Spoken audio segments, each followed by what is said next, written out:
What we're going to read next is how this author, what this author tells us about the Punarvasu native.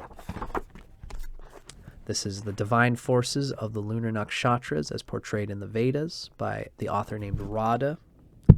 This is her interpretation of how Punarvasu Nakshatra can be interpreted when planets fall in there and when there's any sort of emphasis in Punarvasu, including the Lagna as well as the moon. Hello, Libra Synth. Nice to see ya. And hello again, Irene Mack. So let's get into what we can see as this author's description of the Punarvasu native. And I want to bring some objectivity to the fact that, again, this author is a sidereal practitioner, which means that there will be times when they'll say, they'll often use examples from actors or famous people who have this planet in this nakshatra as a certain house lord, but that person, that might not be the actual case because I'm a tropical astrologer.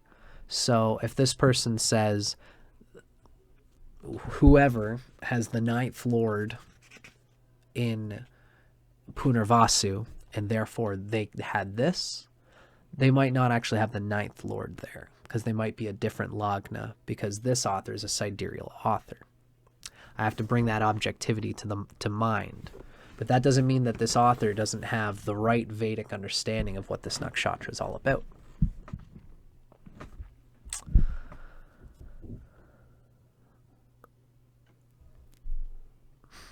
Libra Synth is asking, why does the picture of the deity have a flower head?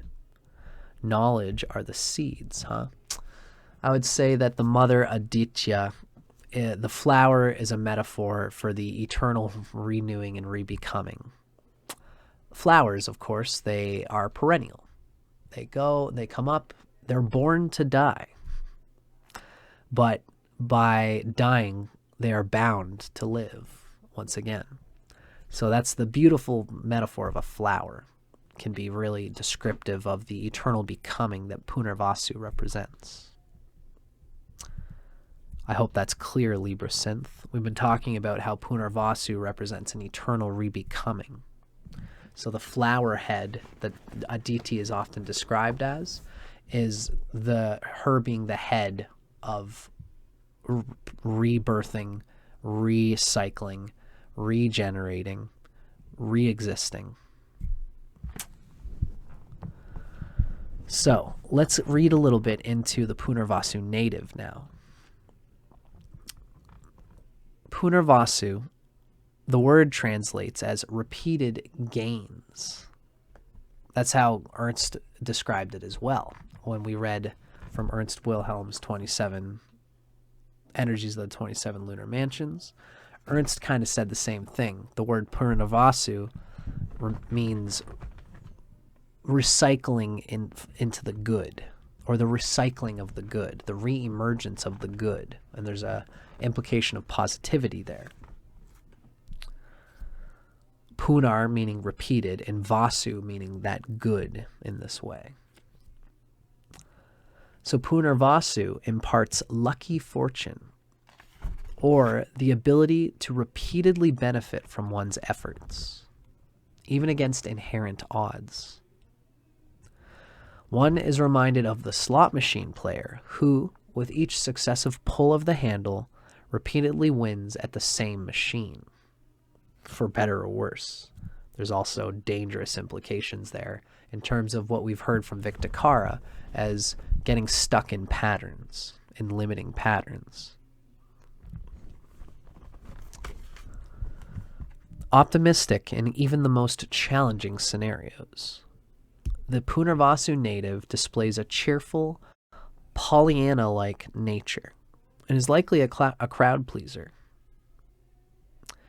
If Punarvasu is unafflicted, these characteristics are expressions of genuine positivity and kind-heartedness. However, if Punarvasu is afflicted, it's more likely a defense strategy employed for the purpose of conflict avoidance. So they'll look all nice and happy and everything's okay and I can continue, we can help things go along. But in reality, if there's affliction to whatever emphasis in this nakshatra is happening, it might be just to avoid conflict. Being stuck in a pattern, being stuck in a certain way. And when confrontation happens, you can kind of freeze and just make this moment go away so I can keep being how I've been, instead of dealing with the confrontation and the conflict. Now, having one of the most self-sacrificing nakshatra devatas, that's Aditi. Aditi is the milch cow who indiscriminately and unceasingly offers her milk for the welfare of all. This is Punarvasu. So Punarvasu is capable of producing honorable and principled martyrs who sacrifice their lives for the welfare of others or for the planet. For better or worse, again. This is somebody who can do this and continually keep on regenerating goodness and produce goods for all the people around them, if it's well placed and if they have self-realization in their intent and not just being a doormat for the world, which would be a sad thing. A truly auspicious quality of Punarvasu is its potential for immense creativity and ingenuity, what we could call fecundity. Pranasava, I think was the word, fecundity of the mind. Now, depending on the overall chart terrain, such ingenuity may be expressed artistically or inventively.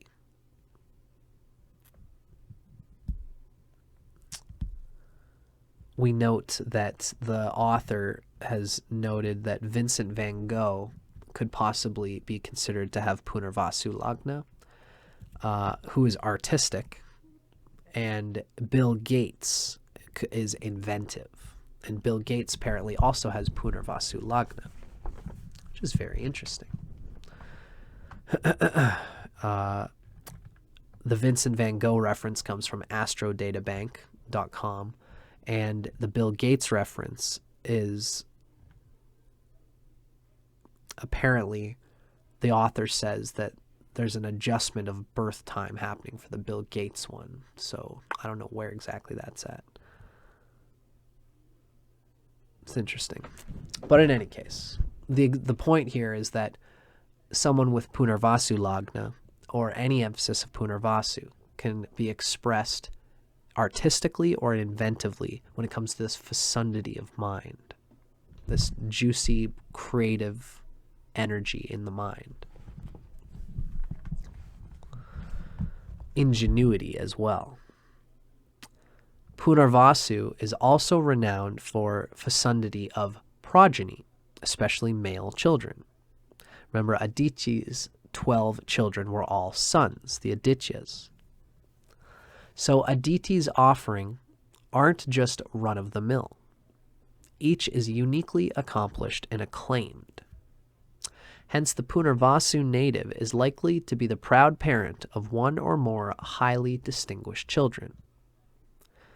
If the children aren't so highly distinguished, count on the Punarvasu native to impose their own grand expectations upon those children.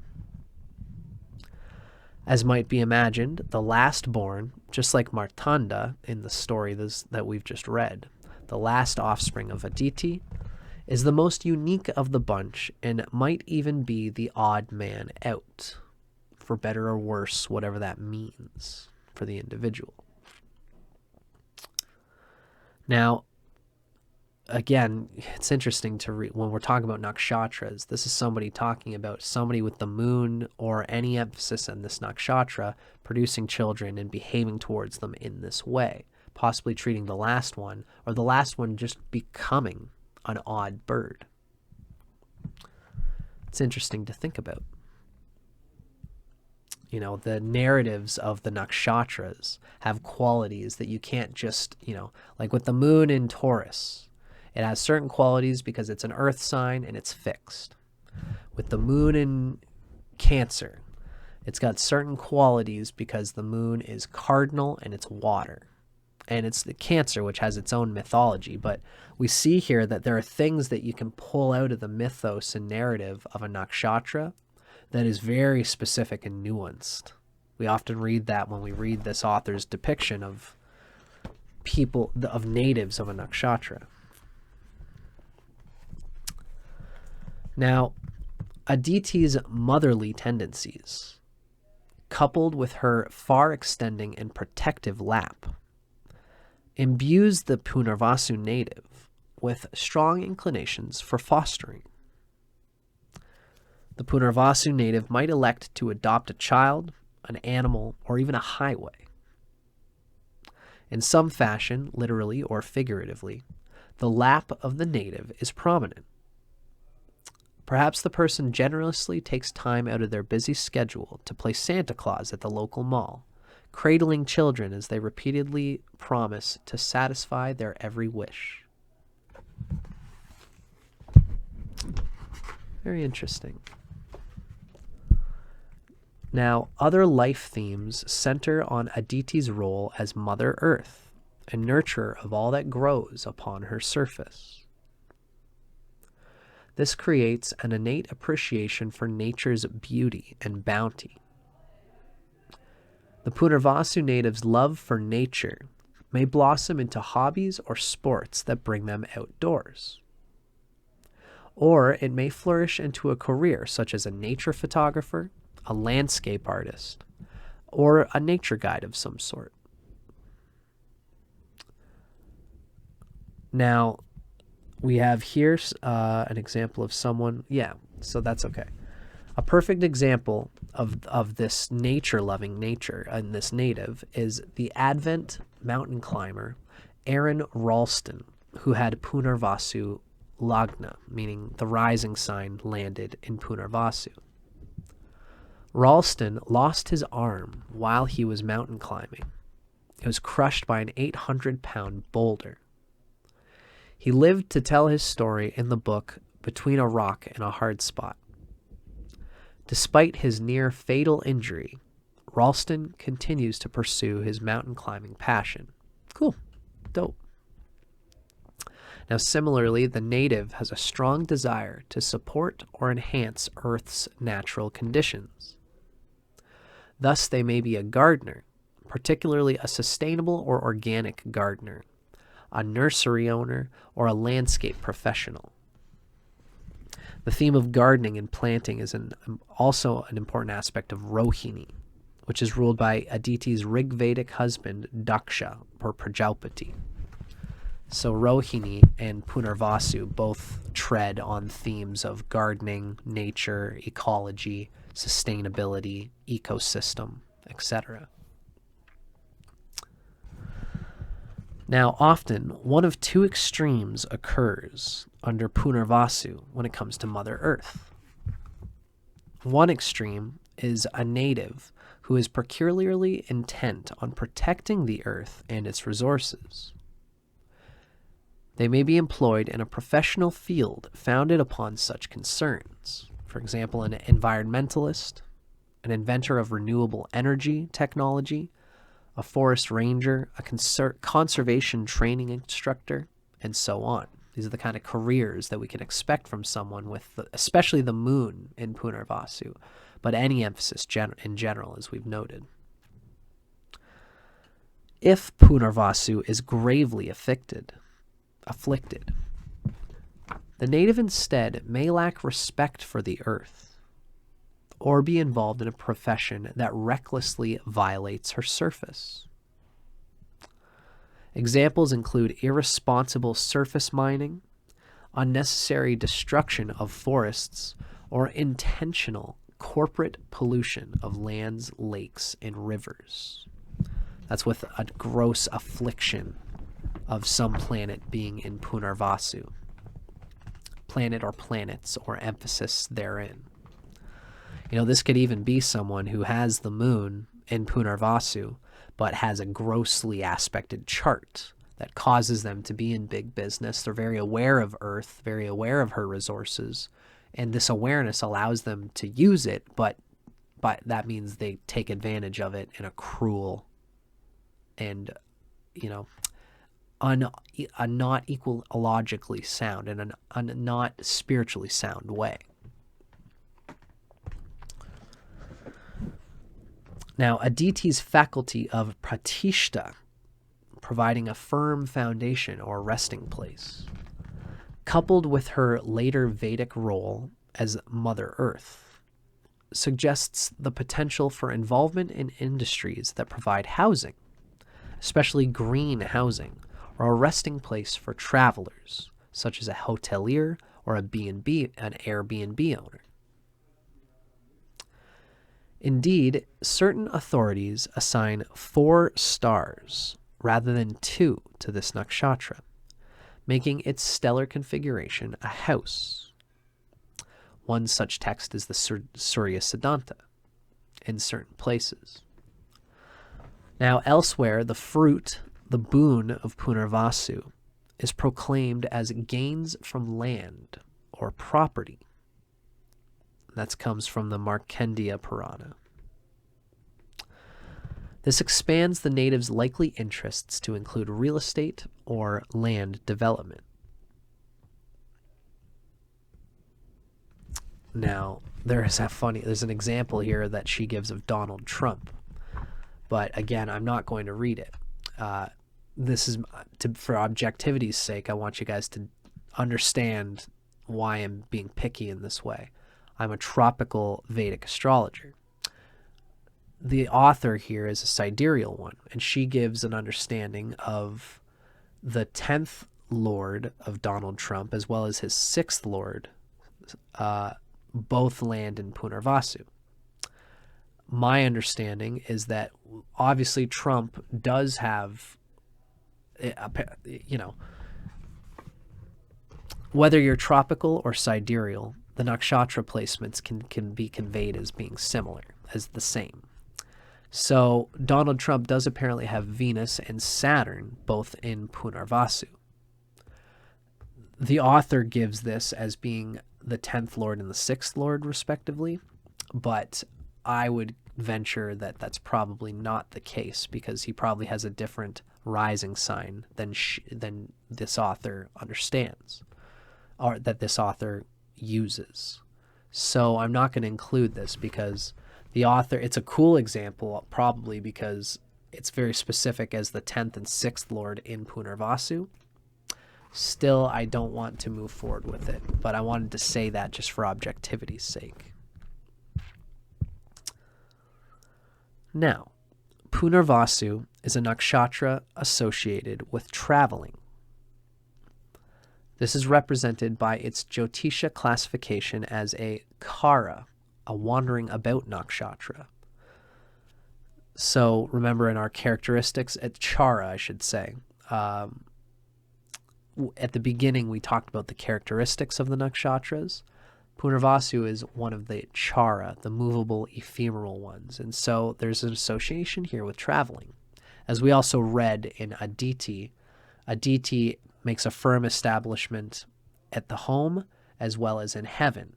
And traveling between them is part of the symbology of Aditi. Therefore, being a traveler, having home inside you, being safe going out, and then coming back home safely is part of the symbological mythos of Aditi, and therefore of this nakshatra. And this nakshatra is another name for Aditi, or an aspect of Aditi, is Patya Svati. This is a goddess who protects those journeying abroad, who finds success on a path. So hence, Punarvasu is an energetic nakshatra that induces movement and frequent voyages. It's an internally movable, ephemeral chara nakshatra. Even though it's considered passive and it doesn't often like to get into too much confrontation, it's internally energetic and likes to move in this way. Now, our author notes that if the 12th Bhava Bhavesha, meaning if the 12th Lord, is implicated in Punarvasu, such travels may be spiritually inspired, as in the case of pilgrimages or prolonged stays at ashrams. Alternatively, if the 10th Lord is involved, travel may be required in the native's profession. They may be a travel guide or a caterer to the travel industry. Now, finally, if the 4th Lord is in Punarvasu, the native may own a second home abroad or belong to a home exchange program where they're exchanging their home for someone else's somewhere else far away, and that person far away will occasionally switch homes so that the two can do that kind of thing, which I think is very interesting and very, very cool. I'd love to get into something like that. But it's cool that this author of this book has given us different ways of thinking about a house lord falling into Punarvasu. You know, especially if that house lord is the Atmakaraka. You know, can you imagine if you had the 12th lord as your Atmakaraka falling into Punarvasu? You would have, you know, that spiritual pilgrimage and traveling just for the sake of spirituality's sake would be central to your basic life experience. We could really read into this in many ways, you know. If we were to have the 7th Lord falling into Punarvasu, we would probably expect that traveling would be done in order to intimately merge with one's partner or to do business with other business partners all over the world, wherever that takes them. If it's the 2nd Lord, then you'd be traveling in order to develop some kind of enterprise to help establish your family wealth, etc. You can really do something for all of them, you know. So it's interesting to think about. I'm glad that this author gave us that nice little bit of a cue for us to interpret Punarvasu and planets falling in there through their house lordship.